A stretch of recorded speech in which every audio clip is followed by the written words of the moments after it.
الدورة النيابية الثالثة، السنة التشريعية الثالثة، الفصل التشريعي الأول. 24 کاژمێری بەشپرزەی و کۆبوونەوەی ناکۆک لە بەغداد بەڕێ کرد. ئەوەش کاتێک سەریاڵدا پارتی کۆک نەبوو لەسەر ئەو بڕگەیەی کە باسی لەوە دەکرد بەغدا و هەولێر لەسەر هەناردەی نەوت و موچەی فەرمانبەرانی هەرێم ناچار بە پابەندکردن بکرێن.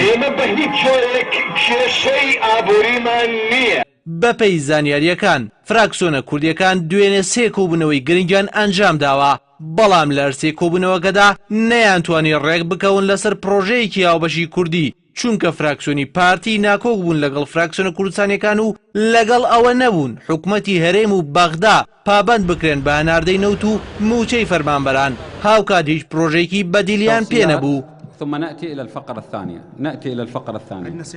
ئەوەش لە کاتێکدا بوو حکومەتی هەرێمی کوردستان پەیامێکی ئاڕاستەی فراکسیۆنە کوردستانیەکان کرد ڕایگەیان ئەم دەقەی کە پێمان گەشتووە و ئامادەکراوە بۆ دەنگدان ڕەچاوی پێشنیارەکانی پرۆژەکەی هەرێمی کوردستانی تێدا نەکراوە و تەواوی داواکاریەکانی کوت لە کوردستانیەکانی تێدا جێگی نەکراوەتەوە.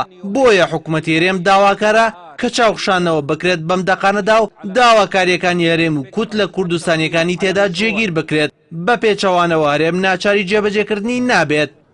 احسبوا الأصوات من يؤيد فكرة التصويت على مشروع قانون. ئەحمەدی حاجی ڕەشید بڕیاردەری لیژنەی دارایی پەرلەمانی عێراق ئەوەی وت لە دانیشتنی شێوی ڕابردووی ئەنجومەنی نوێنەرانی عێراق ئەندامانی ئەنجومەن بە زۆرینەی دەنگ بڕیاریاندا لەسەر ئەو مادانەی حکومەتی هەرێمی کوردستان پابەند دەکات بە ڕادەستکردنی بڕی 300,000 بەرمیل نەوتی ڕۆژانەی کەرکووک و 250,000 بەرمیل نەوتی ڕۆژانەی هەرێم بە کۆمپانیای سۆمۆ. لە بەرامبەرشدا حکومەتی ناوەند پابەند دەکرێت بە پێدانی موچەی فەرمانبەرانی هەرێم و بەشەکەی تری بودجە.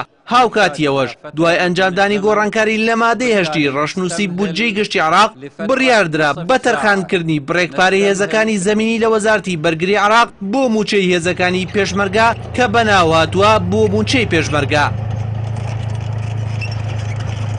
بە گوێرەی زانیاریەکان هەموو فراکسیۆنە کوردیەکانی ئەنجومەنی نوێنەرانی عێراق جگە لە پارتی کۆک بوون لە سەرمادەکان و دەنگیان بە پرۆژەی بودجەی ساڵی 2017 داوە کە پرۆژەکەی کۆمەڵ و گۆڕان و یەکێتی بووە، بەڵام پارتی لەو بڕگەی هەرێم و بەغدا پابەند دەکات بە هەناردی نەوت و موچە دانیشتنەکەیان جێهێشت. ئەوەش لە ژێر کاریگەری پەیامەکەی سەرۆکاتی حکوومەتدا بووە.